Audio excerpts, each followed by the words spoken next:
all the way. So there isn't a process, as it were, going on in the cell saying, look, be patient. No. It's going to be a feather, believe me. Yes. Sidney Brenner satirised that beautifully when he said he imagined some protein arising in the Cambrian, which was kept because it might come in handy in the Cretaceous. It doesn't happen like that. There's got to be a series of advantages all the way in the feather. If you can't think of one, then that's your problem, not natural selection's problem. Natural selection, well, I suppose that is a sort of matter of faith on my part, since the theory is so coherent and so powerful. You mentioned feathers. I mean, it's perfectly possible that feathers began as sort of fluffy extensions of reptilian scales to act as heat insulators. And so the final perfection of the sort of wing feathers that we see in flying birds might have come very much later, and the earliest feathers might have been a different approach to hairiness among reptiles, keeping them warm. Over and over again, we come across cases where an organ starts out doing one thing and then gets modified to doing another thing. But it's not very useful to challenge an individual biologist's ingenuity in thinking up what particular intermediates might have looked like, because we don't, I mean, maybe we're just not ingenious enough to think what they are. I should have thought there's a more general argument, which is that we shouldn't in any case be saying, oh, I can't think what the explanation for it is, therefore it must have been designed. There's a fatal weakness in any argument which says, I cannot understand how X could have happened, therefore it must have been designed. It would be as if you took a famous scientific discovery, and I think of Hodgkin and Huxley's working out of how the nerve impulse works, a very difficult problem involving very tough mathematics.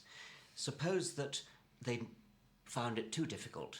Would we have respected them if they'd said something like, I can't work out how this nerve impulse works, Hodgkin, can you? No, Huxley, I can't.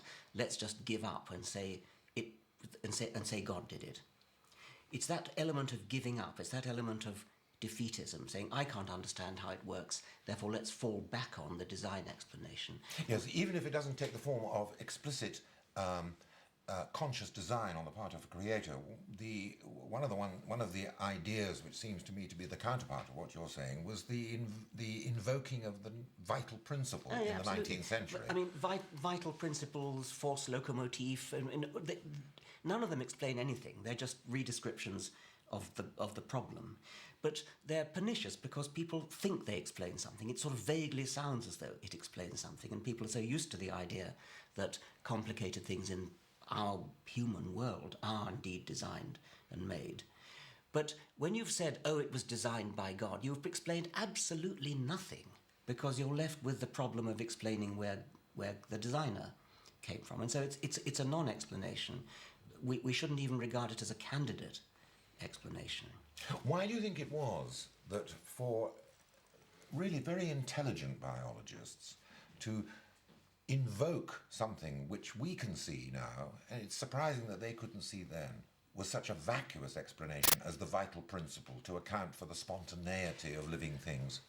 Well, I suppose it's all very well for us to say we can see that it's nonsense, but when you didn't have anything better, I mean, I could imagine in the time of Hume, for example, he would have said, this is a bad explanation, and he was right. But he didn't actually have a better one to put in its place. And so you have to be quite intellectually courageous to stick on the philosophical point that it's clearly a bad explanation. And I think that in a real sense it had to wait for Darwin, who produced a deeply satisfying explanation. I mean, it would have been wonderful if Hume would have been simply captivated to have heard Darwin's explanation, I suspect. For Richard, then, the theory of evolution provided support for his growing disbelief. But I wanted to know why atheism was such a pressing issue for him. Why is this argument so important at this point in the 21st century when you and I can see that it's a settled issue, and yet we find ourselves in an embattled position? And why is the argument so important? As a scientist, to me it's important because I do regard the hypothesis of a supernatural designer as a scientific hypothesis. I think it's a wrong one, but it actually is science. One can't... I don't have much patience with theologians who say, well, we're really not disagreeing, it's just that religion concerns itself with morality and science concerns itself with the way the universe is, and there's no problem between them. To me, there is a problem, because the moment you talk about a supernatural creator, designer, anything, you are advancing a scientific hypothesis which is either right or wrong. I mean, a universe that has a supernatural intelligence, a supernatural overmind in it, is a very, very different kind of universe from a purely scientific point of view than a universe which hasn't. And it's a very, very interesting difference. I mean, it's a massive difference. And I think it's scientifically interesting to hold a view of the universe which I do, which is that there is no supermind. Well, there may be minds far superior to ours, but they will also have come into existence through a slow, gradual, incremental process. They were not there from the start. People who hold the opposite view, that there was a supernatural intelligence right from the start, responsible for it all, are advancing a very, very diametrically different scientific hypothesis, which has got to be either right or wrong. Even if we can't finally decide whether it's right or wrong, we must at least admit that it is a different hypothesis, very different hypothesis, and therefore it matters. But I often encounter religious people who argue in the following way. They'll say, well, it's not really, and we don't think of it as a scientific hypothesis. We think of it as something which involves a leap of faith. In other words, that it's not something which they say can be proved right or wrong. There's no way in which it can be proved right or wrong, because it belongs to a domain of existence and entities about which that sort of proof, disproof, and research are irrelevant. There is something which they call the leap of faith, which identifies you with this creator. Well, that sort of thing just leaves me cold. I mean, I can't really even begin to empathise with it. I understand that it may be in principle impossible to demonstrate one way or the other, so there may be no scientific test you could ever do to decide the question, and that I could believe. But to me, that still leaves the point that it either is true or it isn't. A leap of faith which just means that a person has a sort of internal feeling of revelation which is not shareable with anybody else and which can't be demonstrated to anybody else. To me, that just sounds like a mental delusion. Why is it then that people actually invoke the notion of a leap of faith, not as a weakness on their part, but as some sort of virtue which is lacking in people like you and me? Well, that there is some sort of peculiar willingness, and a willingness which indicates some sort of spiritual generosity, which we somehow don't have. Well, I mean, first thing, I think it's important to stress, in view of our earlier conversation, that the kind of person you're now talking about is a very much more sophisticated animal than the sort who argues about creationism and that kind of thing, because those people really would think that there was some intervention by the deity in the world. But your people with their internal revelation presumably accept that their God doesn't actually intervene in the world. Otherwise, they would have to concede that it is a scientific hypothesis.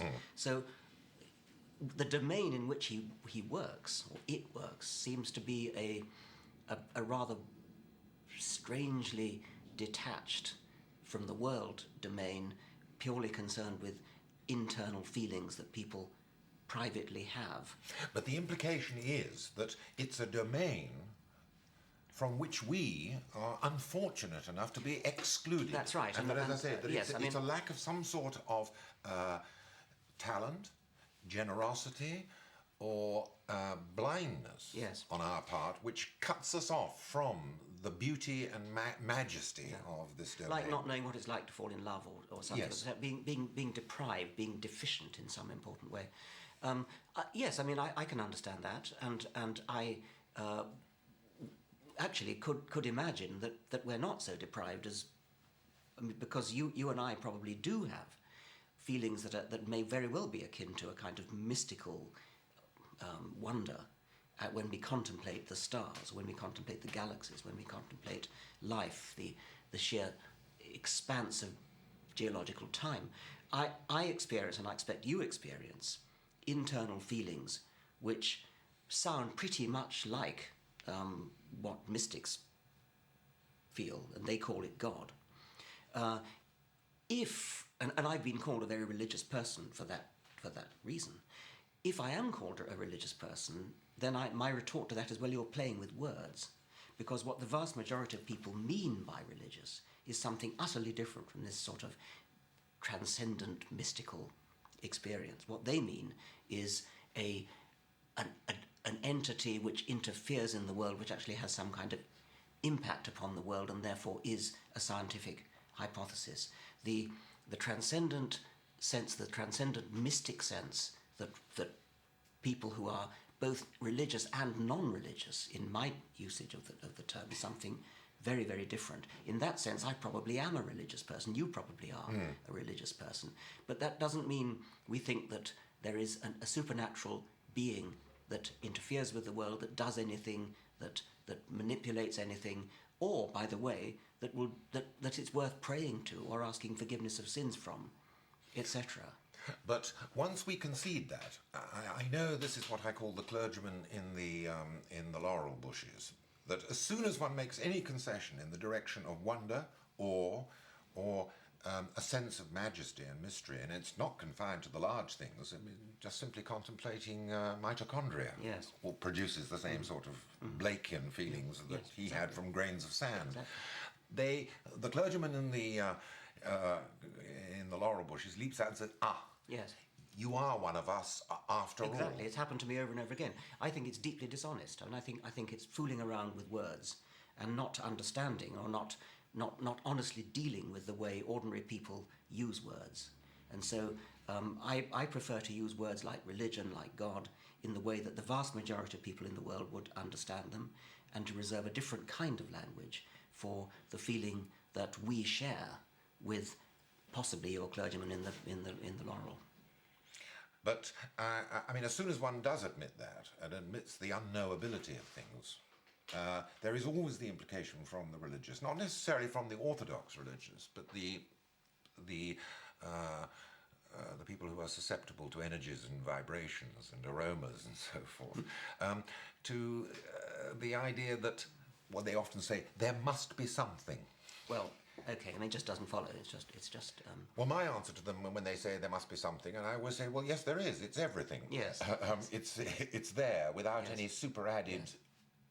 I mean, I think I would hit back harder than that actually, and say that the sense of wonder that one gets as a scientist contemplating the cosmos or contemplating mitochondria is actually much grander than anything that you will get by contemplating the traditional objects of religious mysticism.